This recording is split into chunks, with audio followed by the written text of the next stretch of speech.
goal line, on the goal line, off this side, this way, let's go line, let's go line.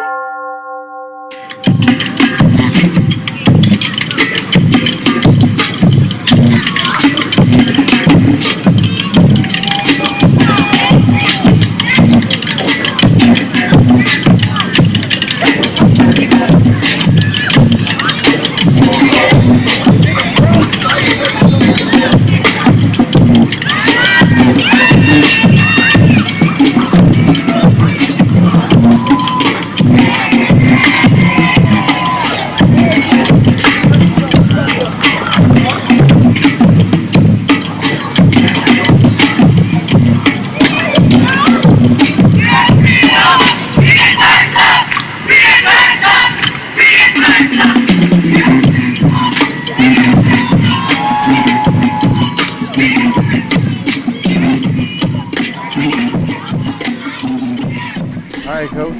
Yes, sir. Fresh off of last night? Yes, sir. Big win, 50-14 over Hayfield. Before we get into that game, I want to take you back to last year a little bit. Yes, sir. We ain't really had a chance to talk after the whole, after the state semifinals and the state finals and all that stuff. A lot of stuff happened after the state finals. Yes, sir. A lot of stuff was said. Some, I didn't like a lot of stuff that was said about it. What did you think of all that stuff, and how did you deal with it all? You like a guy that lets everything kind of roll off. Of course. So after the state semi, what happened? Two things. I looked at it from a perspective of I knew what I meant, and I knew I didn't mean no disrespect to Westfield or anybody else. Right. So it was a learning thing, and even my principal, Ms. Bryan, was like, you just got to be careful because everybody's not going to perceive everything the way we are. Yeah. And we meaning people. So it was a learning experience as a young coach where I wasn't trying to be disrespectful, but like you said, people took it and made it that way. Right. So it was a learning thing. Again, just blessed that I have you, Ms. Bryan, people to give me all perspectives. Yeah. So I thought about two perspectives, but not the negative. Yeah. And some people always got their own agenda. Well, I'll tell you, I was there. I heard what you said. I know everything was said. I thought, and I told people after the game, I thought your speech was great. In that moment, that speech was great. I didn't see anything negative about it, so I don't know. I thought it was crazy that people took it that way. And even the Westfield coaches, Westfield players, I've talked to them since, and they all said, no, we got nothing but respect for him. The Westfield players got a ton of respect for you. Yes, sir, I agree. And I thought one thing that you and I haven't talked about, that when Noah Kim got hurt in that game, I thought it said a lot about you and about your team, the way everybody, y'all all rallied around him and took a knee around him. Yes, sir. And I thought, I've never seen that happen for an opposing team to do that for a player on the other team. Yes, sir. So I thought the respect that y'all showed him was great. He's a good football player. No matter what, you respect that. And you respect their program. The coaches. But he's hurt. Nobody want to see that. We did that genuinely from the heart before anything else was said. Yeah. Crazy thing is us doing that, when I said it in defense, we got respect for them. We prayed, They're like, well, because of this. I'm like, that hadn't even happened yet. That was from the heart. Right. And, those guys talk to me on Twitter, social media, they're players, so it's a mutual respect. Yeah. And you know how I felt about, Taylor. I did a thing with you about him. And so, like I said, nothing but love and respect for them as a program. Like I said, in the moment, I got caught talking to my audience, my team. Right. Not negatively, just, it's perceived somewhere else. And a college coach told me, this isn't the last stop for me. Right. High school coaches, so, you want to keep stuff from like that being put on my character. Yeah. But it's part of the business. Take the good with the bad, you learn. And they're always going to try to say something when you're on top, right? That's it. Yeah. The state title game obviously didn't go the way you wanted it to go. No. But I'll tell you, seeing that team Manchester play, They're one of the best high school teams I've ever seen around here. We don't have to go too much into it, but what did you learn from that game? So, two things. It was a game of momentum, like you were there. So, I felt like early on they dropped the kick. We got the ball to 20, we didn't score. Right. They muffed the punt. We got the ball again inside their 30, didn't score. Right. We went up 7-0. They answered. So, right before the half, they were up 21-7. We scored on 4th down. They called holding, and they brought it back. I felt like the momentum just got on top of us. Right. I learned this. That week, we didn't practice well. Okay. I was so worried about keeping everybody healthy. We weren't physical. It wasn't a good week of practice, just in general. And then in the game, I felt like we were in our double tight set, and they weren't doing a good job lining up versus. Okay. That's when we scored. We were getting success in the run game. Manchester was the first team we faced athletically that could match us in our spread. Yeah. When we was in our double tight, they weren't lining up well. And I didn't have the discipline as a coach to stay in that. Okay. And I felt like Coach at Westfield, I learned it from him. Like, they get in that double tight set, Yeah. and it neutralizes you having all these athletes. Right. They've done it to everybody the last 3 years. Yeah. And I didn't have the discipline to stay in it. Yeah. So I learned, I got better. And like I said, Manchester was extremely talented, coached well. And like I said, I just felt like the momentum, and we didn't prepare well practice-wise. It was my first time preparing for a state championship. And we were just too laxed in practice, too laxed. All right, so moving forward to this year, we'll leave that in the past. You come into this year, got a different team. A lot of the guys that you started the program with have moved on now. How did that change your off-season preparation with this team coming in? Truthfully, it didn't change it. Like, I've been preparing the same way for the last 5 years. Okay. Only thing that it did is tell my coaches, got to get the guys ready. Behind the guys, we know what they can do. Yeah. So, two things that helped us do that is Rashawn and Keely. A lot of our guys who are starters were doing summer school. Rashawn to graduate early, other guys to improve their GPA. So what it did is, all through the off season, we didn't have them. Right. Through the summer, the first week of practice, we didn't have them because they were doing that. So we had to get other guys those reps in practice. So only thing we did differently is we put a bigger emphasis on the next guy up. Okay. Because when you play a 15-game season, those guys that's playing, returning, they already played a whole another half a year. Yeah. So that's the only thing we did different, is the guys that were behind the guys had to get ready. Right. So with the new guys stepping in, I mean, I told you when I was out watching you scrimmage against South County, there were some guys nobody's seen before. And people are going to be impressed with a lot of guys they haven't seen before. But you bring back Quest. Yes, sir. He's coming back into another year of starting. How has he improved coming into this year? Well, Quest, 1, confidence. Okay.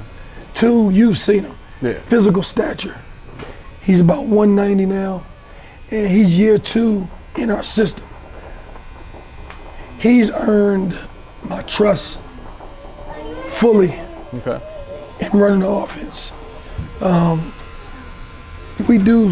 Every play is RPO for us.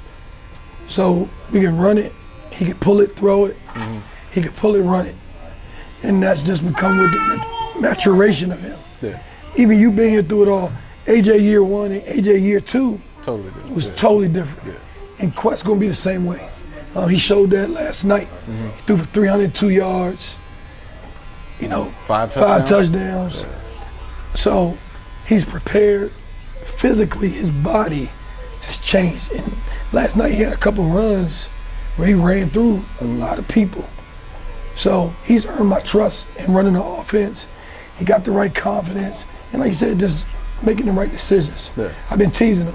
He got a lot of Kirk Cousins with him, though. So Why you say he'll that? throw and kill 14 and 19. Yeah. And his two mistakes, only two mistakes, are like, what the heck was that? Yeah. But you look at the stats, and he didn't throw for everything. So Right. that's the running joke. Me and him call him Kirk Cousins. Because, you know, he lighten it up, but then he just makes two bonehead plays, and you're like, why did you do that? But Kirk. I feel like Quest is the best quarterback by far in the area when you talk about running and throwing. Okay. And I feel like a lot of people overlooked him in this recruiting process Yeah. when he got it. So that's it. I trust him. He does a great job with our offense, and we got a lot of weapons. He can get them to him. He's a smart dude. Definitely, even in school. You know, he's a 3.3 GPA kid. Teachers love him. Yeah. You know, you love coaching him. He's one of those kids as a quarterback. And forget quarterback, any sport, you can get on him Yeah. and be harsh on him. He's not gonna pout, go into the jar. He's gonna be the same person. Okay. You know, whether you praise him or whether you cuss him out, you're gonna be the same person. Yeah. And when I mean cuss him out, just mean, you know, coach him. Yeah. Tough. Yeah. Like, what are you doing? Same kid. No, I've been. You know, I've been on the sideline. I know exactly. Same what you kid. mean. So that's what you appreciate the most about him, is you can coach him. Yeah. All right. One other guy I want to talk about though. You know, Hollywood. My Yes, guy, sir. Jason Hawkins. Yes, sir. I love that dude. I thought how he played even in the state semifinal game. He did some things in that game that I thought really helped set y'all apart in that game. Yes, sir. What's it like coaching him? I'm gonna say this. Coaching him is exciting. Yeah. It's a full-time gig though. Right. It don't stop. You know, Chris knows he comes here, get his hair cut, and he'll be like, Jason been here 3 times. I was like, damn, so $60. So you love coaching him because he is our best player with the ball in his hand. Yeah. And like I told you, not just, he's a competitor. So when practice is down, he gonna be the person to get everybody up and challenge everybody. So he always got a smile. So he's Hollywood for all the right reasons and all the wrong. So you love coaching him because he gonna give you everything he got when the lights cut on, but also in practice, he gonna get practice up with his competitive nature. So you love that about him. No, he don't mind the camera, that's for sure. Never. Yeah. Never. All right, so going into the game last night. Last night, you go in and have your home opener. Yes, sir. 50-14 over Hayfield. Hayfield stays in the playoffs. Yes, sir. Coach Henderson, coaching a long time in the area. How did you approach that game, and how did you take that 50-14? I mean, that's a big win. Your crowd had to be going nuts for that game. Truthfully, like you said, you respect Coach Henderson, what he's done with that program. They won the district most of the time. And like you said, I think that, you know, one of their assistants, he been messaging me on Twitter about revenge and can't wait, we're gonna get y'all back. So we was looking forward to it. Not, you know, just because of that, because it was a second round playoff team, 2 good playoff teams, opener, you know me, I try to schedule, you know, good football teams early on to see what you got. I feel like people fall in that trap. You know, you schedule a week schedule in the beginning, and then you don't realize till it's too late that who you thought was who isn't that person. So, you know, we felt like Hayfield was a playoff team, D1 quarterback, what we want to see. So, only thing different, we schemed them a little different defensively this year than in the playoff game. But, you know, I felt like at this point in the season, we're a better football team than that team. That's not to say they won't be better than us in 4 or 5 weeks. But it's like I told my team, from what I see on film, we're better than this football team today, right now. It's up to us to keep working and being better as the season goes along. But, you know, I felt like we should beat them, and we should do it, you know, in an easy manner. but again, dealing with high school kids. Yeah. So you got to go out there and execute and do that. To there, I challenged the DBs and the defense as a whole and they met it. That we should dominate this team on defense. They did that. So I was happy. Was it perfect? No. But I was happy. Go against good quarterback, good scheme. You want to see your defense play well. Offensively, I was very impressed with, our explosive plays. I felt like we should have ran the ball a little more consistently than we did, but we'll keep getting better. All right. Who you got coming up next week? So, play Riverbend. Just got a new coach from Massaponax. So, they got a lot of pride. I know one of the coaches, Rod Anderson, I coached his son. Okay. He coaches a minor league team in Fredericksburg, in Mutiny. So I know they'll be, well coached, good staff. They was playing a real tough game last night with Patriot. They got halftime, it was only like 14-7. But, I know those guys got an uphill battle in front of them coming in but I know they're up to it. They'll be ready. So we got Riverbend, then we got Colonial Forge, then we got a bye in Battlefield. Okay. Now, a lot of people don't know, talking about like the stuff that happened last year, a lot of people don't know. They have perceptions of you, of the team, things like that. A lot of people don't know that you've been coaching youth league for a long time. You do position workouts with kids. Like you take care of a lot of kids, getting them ready for football. Not only that, but you coach girls basketball. You coach your daughter's team. A lot of people don't know how much you do in the community, and a lot of people don't know a lot about you. Yes, sir. So take me back, as far as football and getting into coaching and all that stuff, how did you get to where you are now? So, truthfully, I started coaching because of my younger brothers, Howard and Dion.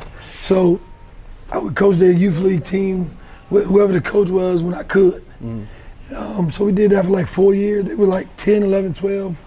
Then when they went to high school, they actually played at Freedom. So I coached at Freedom under John Brown, who's the head coach at Forge, as an assistant. He left and went to Colonial Forge. Then John Robinette, who's the head coach at Forest Park, took over. Then I coached with him 2 years, both my brothers, till they graduated. So, that's how I got started in high school. Then I left Freedom and went to Colonial Forge and was there for 6 years. And now this will be my 5th year at Freedom. So I started my youth organization, Playmakers Elite, in 2011, when I was still coaching in Stafford. We started off as just 7-on-7 team. And what happened is a void came open in the Woodbridge area where we didn't have any AYF travel teams. So I was like, well, let's just try it. Do youth football too. So the first year we had 3 teams. We had a 13U team, 11U team, and then we had a 6U team, but they were playing rec league in Dale City Sports Club. So that first year, the 11U and the 13U made it all the way to the national championship. And the next year, we went from 3 teams to 5. Now we've grown to 8 teams. We got every age from 6 to 13. Then, like you said, we've added girls basketball, AAU. I coached the 5th grade team and the 6th grade, and then Dwight Michaels, they had the older girls. So they do middle school, high school. They won the USBA Nationals this year. I mean, they've done a great job. So again, I necessarily didn't have anything to do with the girls program other than giving somebody that wanted to do it the platform to do it. So, we didn't have it, really in the area. Most of our girls go play for other orgs from this area. So he wanted to do it. So all I did was like, here, man, do it, to the best of your ability, let's go. Now, doing all this stuff, it's a lot of work. Definitely. You put in a lot of time. What is it about helping kids? Because, it's all helping kids. What is it about helping kids that that drives you? What got you into helping kids in the first place? So, basically, it's what I love to do. I mean, I don't think you can get into wanting to help people. That's something that's on your heart or it's not. Yeah. You know what I mean? Like, I don't make any money running a youth organization. 90% of the time, I got to get some of my own money to make something work. Yeah. But growing up, like, I saw people like Chris, Corey, everybody was at my games. Yeah. When I was playing high school, you see them when you're scoring, you see people supporting it. And I think that just providing the best for our kids as far as football goes in youth. When you say the best, that don't mean wins and losses. That means this. Okay, this is youth football. We don't need to lay on our back, get up, run into each other full speed. Right. Till with the biggest kid on the team versus the youngest, the smallest. So I feel like it's teaching the coaches and like teaching football the right way at an early age. Yeah. Now, with that, our program is very successful. Most of the teams win because, we've put the foundation, has been built on the right things football-wise. Right. So, like I said, working with kids, I feel like it's what's been put on my spirit. I'm not a preacher by no means, but I feel like that's what, God's asked me to do. Yeah. When I look at the way things have went in my life, different times I've met different people in my life that's still here. It was at times where I wasn't doing none of this. Right. But these people are now here. I met people that's coaching with me now, high school, playing flag football. Yeah. I met some of those people when I was 21. They were the referees of a flag league I was playing in.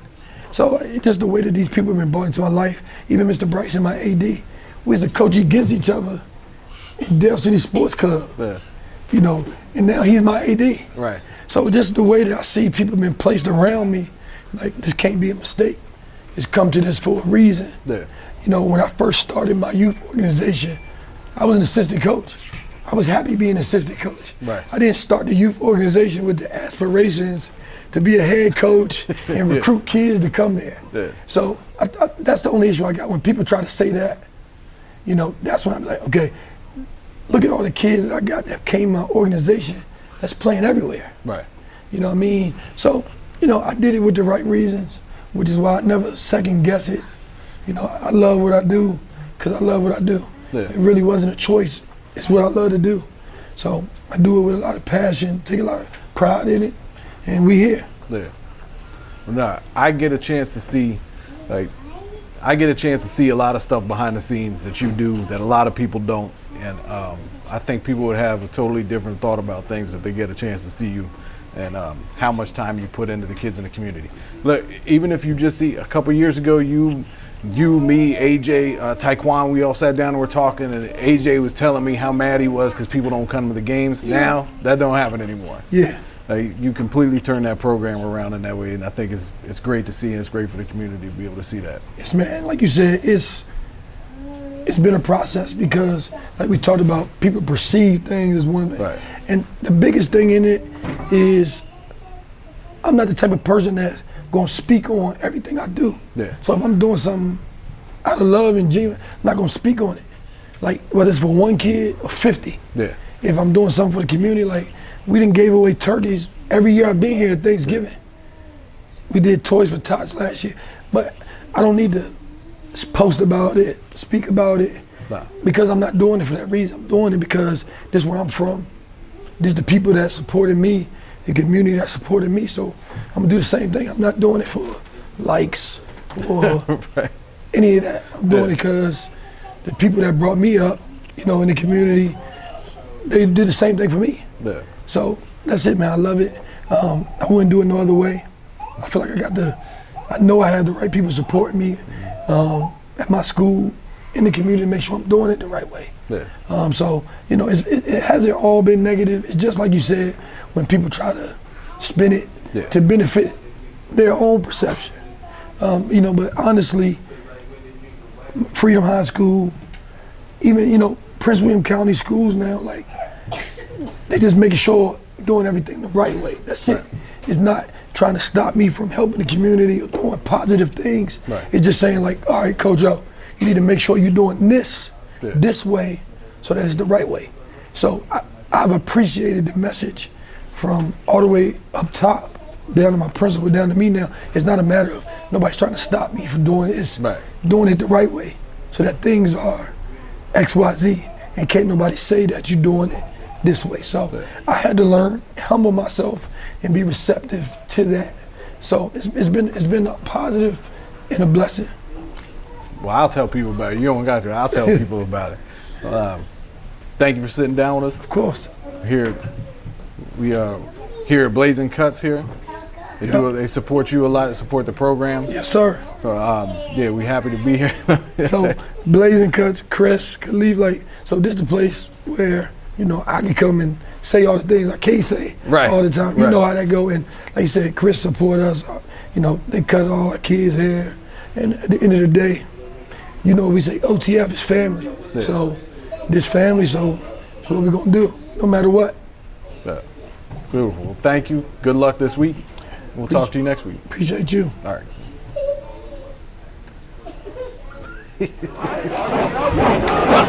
All day long, on the goal line, off this side, this way, let's go line, let's go line.